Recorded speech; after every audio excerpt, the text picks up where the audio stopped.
Hello, this is Like a Light Art, and today I'm going to be showing you how I made this cool map. I'll also be talking about my plans for the world going forward. This isn't meant to be a tutorial, as there's a lot I could have done better with this, and I used a lot of tutorials myself.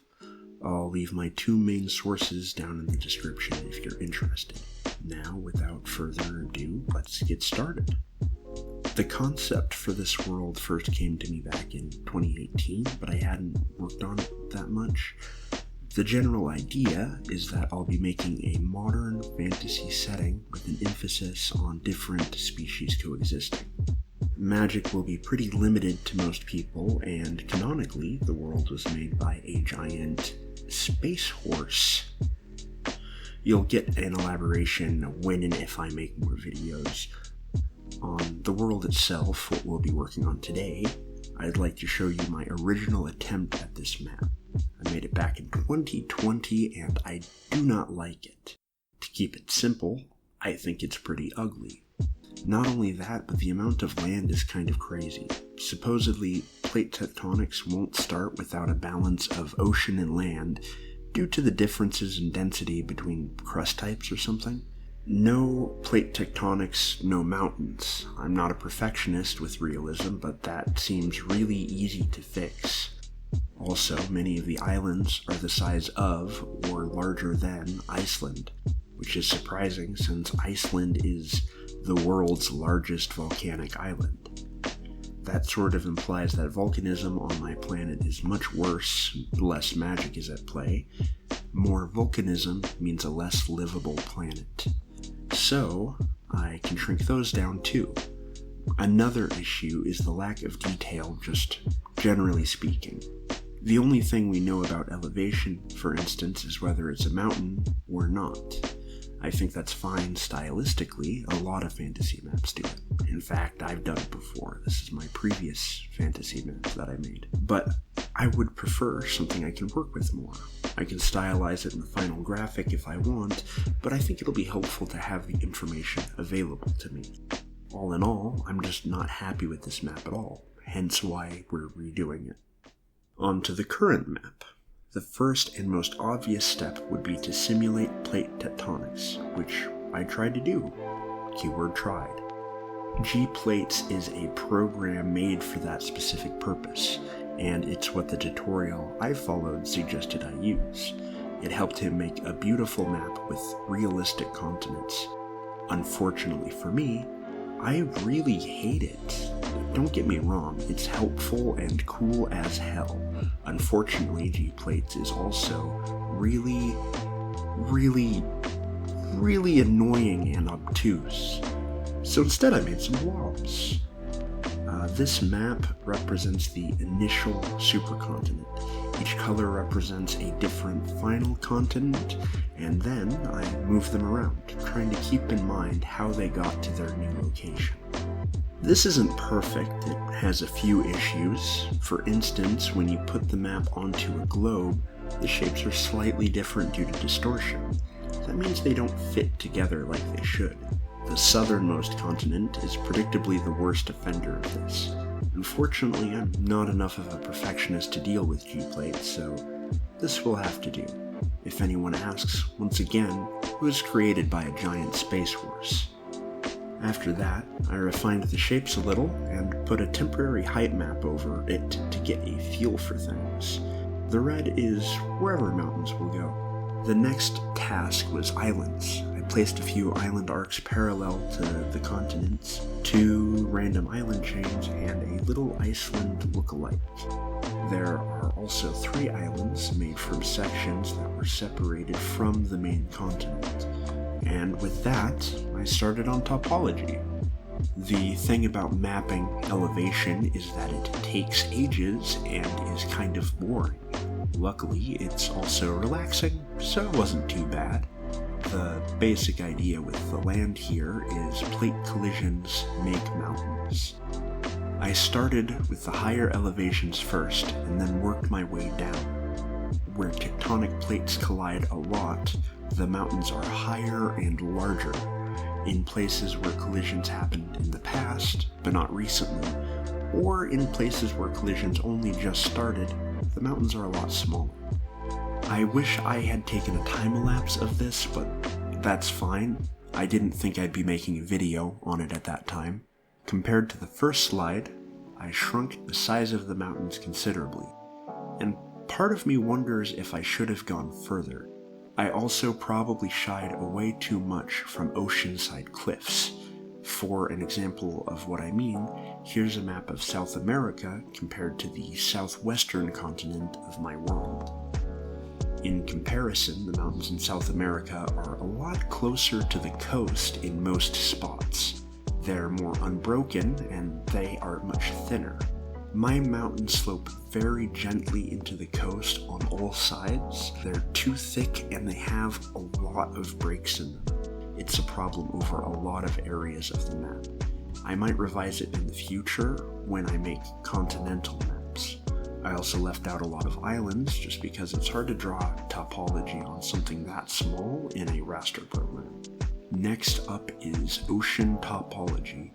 This one was a bit of an afterthought, but I think it turned out fairly nice. All in all, this map is a lot less important, but since I'll have merfolk eventually, it will still come in handy. Firstly, the areas around the continents slope into the basins. Very simple. There are the mid-ocean ridges where ocean plates are moving away from each other, causing dramatic mountains and valleys. And then these are seamounts where volcanism is occurring, creating mountains. But the coolest formations, in my opinion, are these trenches.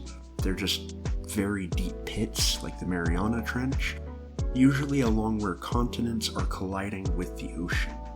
With that, we have a topological map of the entire world. However, topology isn't enough to say I built an entire planet. Another thing we need to know is where the resources are.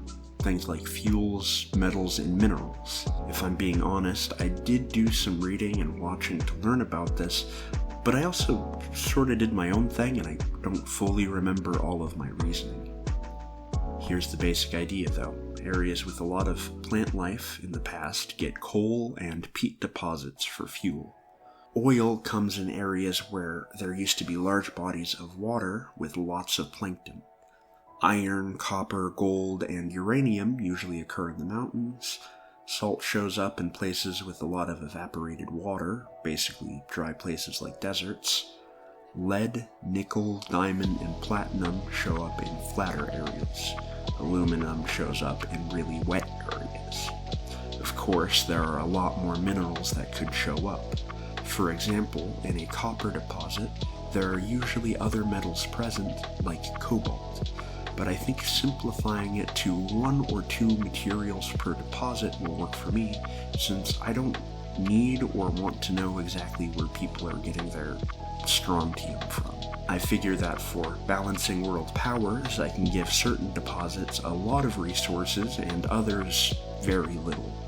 I might also go back and add in fantasy elements eventually. Stuff like adamantium.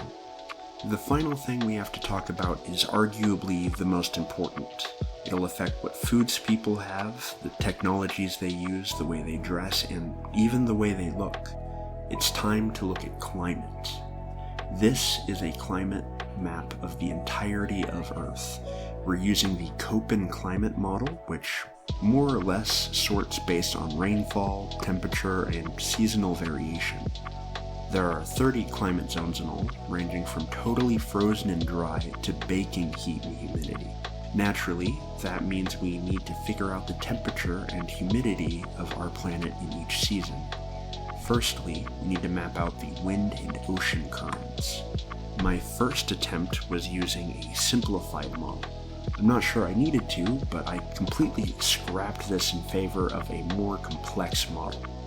Yeah, now this is much more of a headache, just how I like it.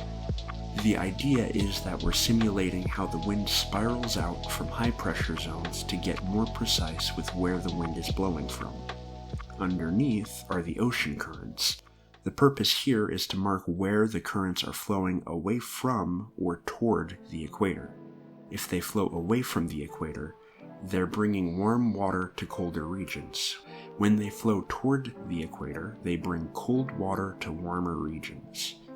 What's important to keep in mind is that where wind is blowing toward the coast and where ocean currents are warm, the surrounding land will be more humid. When the opposite happens, it'll be colder and drier. With this in mind, we can map precipitation. The idea is that where a lot of things are causing precipitation, it's very, very wet. Where only some things are causing precipitations, it's just sorta wet. The rest is very dry, though I added an intermediate step between the two. This is just so that in the intermediate dry zone, I can have an excuse to fiddle with the climate boundaries in these spaces. No real reason I had to do that, and it's probably not that realistic, but I wanted to do it. Next up is temperature. Originally, I was just going to guesstimate this, but Worldbuilding pasta once again encouraged me to make it harder on myself. So, instead, I simulated it with ClimaSim. ClimaSim can be a bit irritating as well, but I found it a lot less difficult to handle than G-plates. The general idea is that you work with a much lower resolution map of your planet, and it will spit out a map of temperatures from month to month. Eventually, I produced these two maps. Shockingly, not as hard as I thought it would be. Now I have a complete map of temperature and precipitation during the summer and winter. That means I can make a complete map of climate zones. Not much to say here. The climate zones go roughly where they should go according to temperature and precipitation. I had to do a bit of fudging to get all the climate zones included, which perhaps I shouldn't have done. After all, it makes sense that a planet different from Earth might have fewer or more climate zones. Still, I wanted to have them all, so I did it. Now that the world is actually built, I can start slapping things on it. I'd like to make this a series similar to Worldbuilding Notes or Artifexian's Artifexia series, and I'll mainly be talking about different ecosystems and cultures living here.